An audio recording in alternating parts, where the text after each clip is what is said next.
செய்திகள். மதுரையில் நாளை முருகர் பக்தர்கள் மாநாடு நடைபெறுவதை ஒட்டி நாளை போக்குவரத்து மாற்றம் செய்யப்பட்டுள்ளது. மேட்டூர் அணைக்கான நீர்வரத்து 26,293 கனஅடியாக அதிகரித்துள்ளது.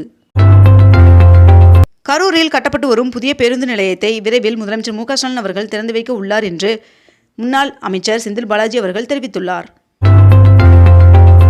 சொத்து பத்திரப்பதிவு செய்யப்பட்ட ஒரே நாளில் வில்லங்க சான்றிதழ் பெறும் புதிய வசதி அறிமுகப்படுத்தப்பட்டுள்ளது.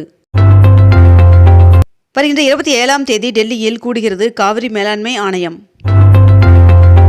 அனைத்து கிராம அண்ணா மறுமலர்ச்சி திட்டத்திற்கு மாநில அரசின் பங்காக 125 கோடி ரூபாய் நிதி விடுவிக்கப்பட்டுள்ளது. உடுமலை அருகே உள்ள அமராவதி அணையிலிருந்து புதிய ஆயக்கட்டு பாசனத்திற்காக தண்ணீர் திறந்துவிடப்பட்டது. தமிழ்நாடு மாநில நுகர்வோர் குறைதீர் ஆணையத்திற்கு கூடுதல் உறுப்பினரை 3 மாதங்களில் நியமிக்க வேண்டும் என்று தமிழ்நாடு அரசிற்கு சென்னை உயர்நீதிமன்றம் உத்தரவிட்டுள்ளது. அரசு பள்ளிகளில் சிறப்பு பட்டதாரி ஆசிரியர்கள் நியமனத்திற்கான வழிகாட்டுதலை பள்ளிக் கல்வித்துறை வெளியிட்டுள்ளது. 22 கேரட் ஆபண தங்கத்தின் விலை சவரனுக்கு 200 ரூபாய் அதிகரித்து ஒரு சவரன் 73,880 ரூபாயாகவும் 1 கிராம் 9,235 ரூபாய்க்கும் விற்பனை செய்யப்பட்டு வருகிறது. இதனையடுத்து 1 கிராம் வெள்ளியின் விலை 120 ரூபாய்க்கு விற்பனை செய்யப்பட்டு வருகிறது. தமிழகத்தில் வருகின்ற 25ஆம் தேதி வரை ஒரு சில இடங்களில் லேசானது முதல் மிதமான மழை பெய்ய வாய்ப்புள்ளதாக வானிலை மையம் தெரிவித்துள்ளது. 80 கோடி ரூபாயில் புதுப்பிக்கப்பட்ட வள்ளுவர் கோட்டத்தை முதலமைச்சர் மு க ஸ்டாலின் அவர்கள் இன்று திறந்து வைக்க உள்ளார். சென்னை மாநகர பேருந்துகளில் பயணிக்கும் முதியோருக்கு இன்று முதல் இலவச பேருந்து பயண டோக்கன் வழங்கப்படும் என்று போக்குவரத்து கழகம் தெரிவித்துள்ளது. பிரதமர் நரேந்திர மோடி அவர்கள் பீகாரில் பல வளர்ச்சி திட்ட பணிகளை நேற்று தொடங்கி வைத்தார். மத்திய உள்துறை அமைச்சர் அமித்ஷா அவர்கள் வருகின்ற ஜூலை 8ஆம் தேதி மீண்டும் தமிழகம் வரவுள்ளதாக தகவல் வெளியாகியுள்ளது. முதுநிலை பாடப்பிரிவு மாணவர் சேர்க்கைக்கான இணையதள விண்ணப்ப பதிவினை அமைச்சர் செலியன் அவர்கள் தொடங்கி வைத்தார். பாஸ்போர்ட் கேட்டு விண்ணப்பிக்கும் மனைவி கணவரின் கையெழுத்தை பெறுவது அவசியமில்லை என்று சென்னை உயர்நீதிமன்றம் தெரிவித்துள்ளது. புதுச்சேரியில் பிரசித்தி பெற்ற இருதய ஆண்டவர் பசிலிகாவின் 118ஆம் ஆண்டு பெருவிழா கொடியேற்றத்துடன் தொடங்கியது. பன்ருட்டி அருகே உளுந்தாம்பட்டு தென்பெண்ணை ஆற்றில் 15ஆம் நூற்றாண்டை சேர்ந்த செம்பு நாணயம் கண்டெடுக்கப்பட்டுள்ளது. அமராவதி அணையிலிருந்து புதிய ஆயக்கட்டு பாசனத்திற்காக பிரதான கால்வாயில் நேற்று காலை தண்ணீர் திறக்கப்பட்டது.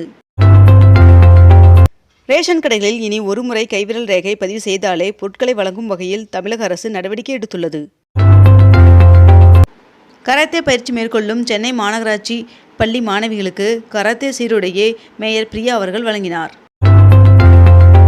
தேர்தல் பிரச்சாரத்தில் 4 நிமிடம் அதிகமாக பேசியதாக திருமாவளவன் அவர்களுக்கு எதிராக தொடரப்பட்ட வழக்கு ரத்து செய்யப்பட்டுள்ளது. பட்டாசு ஆலை விபத்தில் உயிரிழந்தவர்களுக்கு இழப்பீடு 10 லட்சம் வழங்க வேண்டும் என்று உயர்நீதிமன்ற மதுரை கிளை உத்தரவு பிறப்பித்துள்ளது. கிருஷ்ணகிரியில் 31வது அகில இந்திய மாங்கனி கண்காட்சி இன்று நடைபெற உள்ளது. ஏற்காடு ஏலகிரியில் ரோப்வே திட்டம் தொடர்பாக விரிவான திட்ட அறிக்கை தயார் செய்ய தமிழ்நாடு சுற்றுலா வளர்ச்சிக் கழகம் டெண்டர் கோரியுள்ளது. அவிநாசி அருகே வரலாற்று கால கல்லாயுத தொழிற்சாலை கண்டுபிடிக்கப்பட்டுள்ளது. மின்வாரிய நஷ்டம் நிகழாண்டு 800 கோடியாக குறைந்துள்ளது என்று மின்சார வாரிய மேலாண்மை இயக்குநர் ராதாகிருஷ்ணன் அவர்கள் தெரிவித்துள்ளார். புதிதாக 4 அரசு கலை அறிவியல் கல்லூரிகளை காணொலி வாயிலாக முதலமைச்சர் மு க ஸ்டாலின் அவர்கள் திறந்து வைத்துள்ளார்.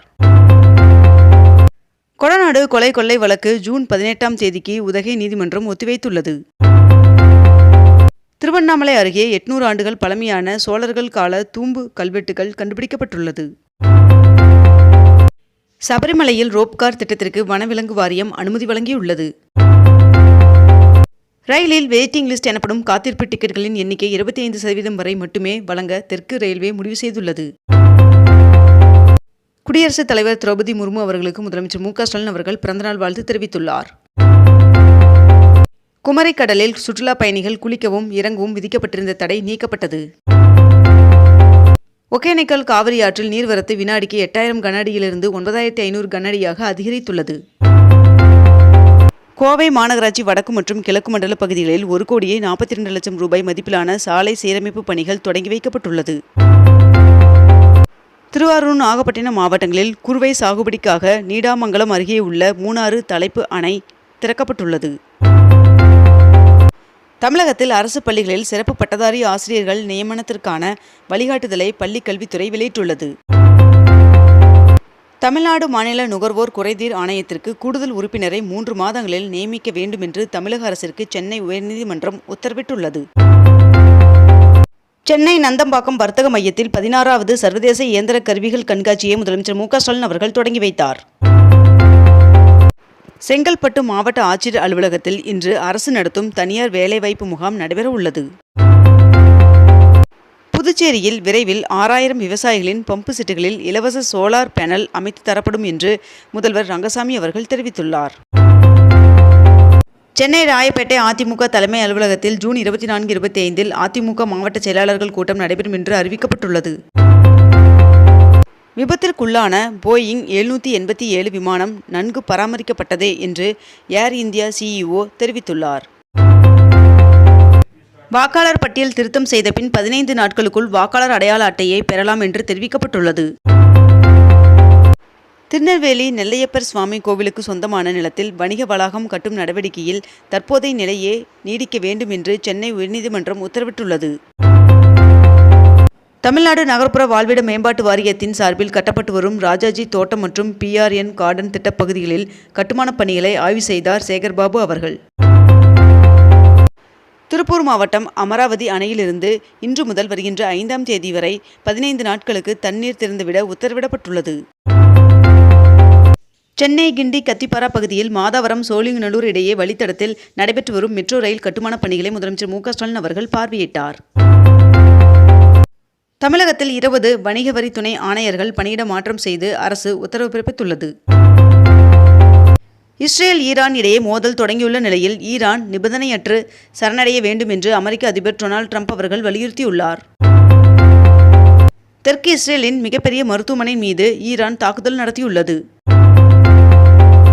சென்னையில் ஸ்மார்ட் சிட்டி திட்டத்தின் கீழ் ராயபுரம் மற்றும் நுங்கம்பாக்கத்தில் 2 சாலைகளில் நடைபாதை வளாகம் அமைக்கும் பணியை மாநகராட்சி தொடங்கியது.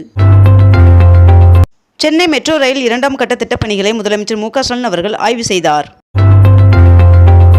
சென்னையில் பள்ளி வேலை நேரத்தில் கனரக வாகனங்களுக்கு தடை விதித்து காவல் ஆணையர் அருண் அவர்கள் உத்தரவிட்டுள்ளார்.